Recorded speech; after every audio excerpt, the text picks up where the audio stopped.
El caragol de mar.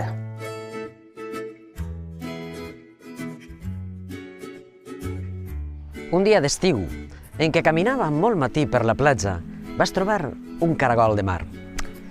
No, no era aquest, però era molt paregut. I vas fer el que fa tot el món quan troba un caragol de mar. Me'l vaig acostar a l'orella, però no vaig sentir les onades que diuen que se sent, sinó una història.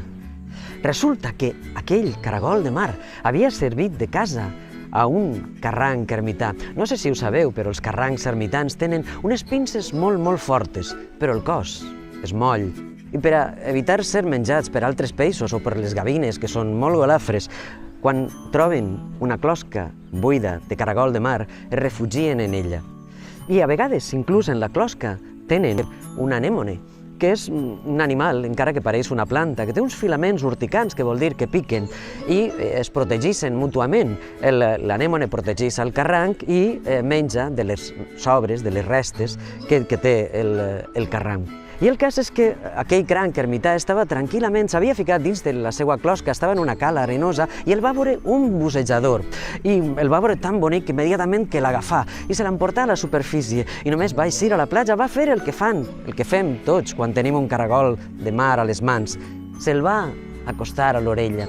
Mai ho hauria d'haver fet perquè en aquell moment el carranc ermità va traure la pinça, li pegà una picotada en tota l'orella. El bussejador, cabrejat, quan va veure qui li havia picat, estavellà el caragol de mar. I penseu que a lo millor el cranc ermità va morir allí perquè alguna gavina golafre se'l va engolir. Doncs no, es va refugiar en unes roques i va aconseguir arribar a la platja i trobar després un altre caragol. I què passà amb el bussejador? Doncs diuen que a partir d'aquella picotada conta unes històries de sirenes, de pirates i del fons marí que encisen a tot el món i el deixen bocabadat.